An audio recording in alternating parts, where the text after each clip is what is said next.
আসসালামু আলাইকুম। এটিএন বাংলা সংবাদে সবাইকে স্বাগত জানাচ্ছি। আমি বর্ষা ইসলাম। প্রধানমন্ত্রী তারেক রহমানের সভাপতিত্বে জাতীয় অর্থনৈতিক পরিষদের নির্বাহী কমিটির একনেক এর সভা চলছে। বুধবার সকাল 10টায় সচিবালয় মন্ত্রিপরিষদ বিভাগের সভাকক্ষে সরকার প্রধানের নেতৃত্বে এই বৈঠক শুরু হয়।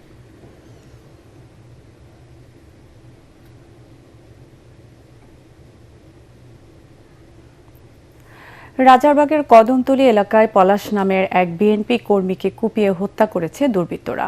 আঘাতে তার দুহাত বিচ্ছিন্ন হয়ে যায়। পরে গুরুতর অবস্থায় তাকে হাসপাতালে নেওয়া হলে চিকিৎসক পলাশকে মৃত ঘোষণা করেন। নিহত স্বজনরা বলছেন, পূর্ব শত্রুতার জেরেই এই হত্যাকাণ্ড।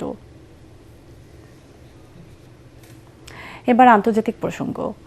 মেডিকেল ও সরকারি চাকুরির পরীক্ষার প্রশ্নপত্র ফাঁসের অভিযোগ ঘিরে উত্তাল ভারত। শিক্ষার্থীদের নেতৃত্বে শুরু হওয়া ককরোচ জনতা পার্টি বা সিজেপির আন্দোলনে ২০ দিন আগে অনশনের মাধ্যমে যোগ দেন শিক্ষাবিদ সোনম ওয়াংচুক। আন্দোলনের প্রতি সংহতি জানিয়ে আলাদা কর্মসূচি পালন করেছে কংগ্রেসও। যন্তর মন্তরের সামনে বিক্ষোভ থেকে আটকের ২ ঘণ্টা পর মুক্তি পান কংগ্রেস নেতা রাহুল ও প্রিয়াঙ্কা গান্ধী। রাজধানী নয়াদিল্লিতে টানা বিক্ষোভ, পুলিশের অভিযান আর পাল্টাপাল্টি রাজনৈতিক কর্মসূচিতে উত্তপ্ত হয়ে উঠেছে ভারতের রাজপথ।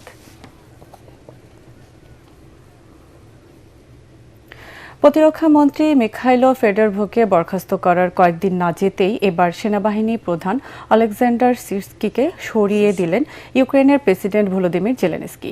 সূত্রের বরাতে বিবিসি বলছে, ফেডরভকে হটানোর প্রতিবাদে রাস্তায় জনতার বিক্ষোভের জেরে এমন সিদ্ধান্ত নিয়েছেন তিনি। এর আগে নিজ মন্ত্রিসভার সদস্য এবং উপদেষ্টাদের সঙ্গে কয়েক দফা বৈঠক করেন জেলেনস্কি।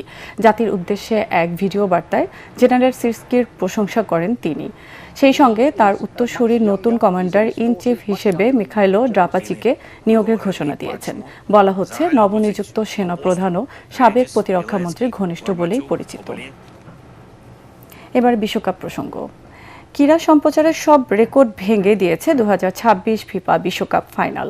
লাতিন আমেরিকা ও ইউরোপের এই হাই ভোল্টেজ লড়াই টিভিতে সরাসরি দেখেছেন 150 কোটির বেশি মানুষ, যা বাংলাদেশের মোট জনসংখ্যার প্রায় 9 গুণ। পুরো টুর্নামেন্টে স্টেডিয়ামে প্রায় 70 লাখ দর্শক উপস্থিত ছিলেন। আর কেবল যুক্তরাষ্ট্রেই রেকর্ড 6 কোটির বেশি মানুষ এই ম্যাচ দেখেছেন। বিভিন্ন টিভি চ্যানেল ও ওটিটি প্ল্যাটফর্মের তথ্য বলছে, খেলা দেখার বিচারে এটি যখন ফুটবল ইতিহাসের সবচেয়ে বড় ইভেন্ট।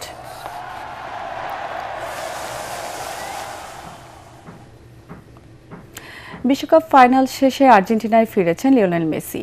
পুরো আর্জেন্টিনা স্কোয়াড আগে ফিরলেও সেই দলে ছিলেন না আর্জেন্টাইন অধিনায়ক। মঙ্গলবার ফ্লোরিডা থেকে নিজ শহর রোজারিওতে নামেন তিনি। ভক্তরা অপেক্ষা করলেও তিনি সামনে আসেননি। অন্যদিকে কোচের দায়িত্ব ছাড়ার গুঞ্জনে লিওনেল স্কলনি বলেন, টুর্নামেন্ট শেষে নতুন করে ভাবার প্রয়োজন। তবে ফাইনালে দল সর্বোচ্চ চেষ্টা করেছে বলে জানান তিনি। ফুটবলারদের অভ্যন্তরীণ কোন্দলের খবর পুরোপুরি অস্বীকার করেন স্কলনি। দর্শক, পরবর্তী সংবাদ দেখার আমন্ত্রণ জানিয়ে এখনকার মতো শেষ করছি। এটিএন বাংলা সংবাদ ইউটিউবে দেখতে ব্রাউজ করুন, youtube/ATN বাংলা নিউজ। ধন্যবাদ সবাইকে।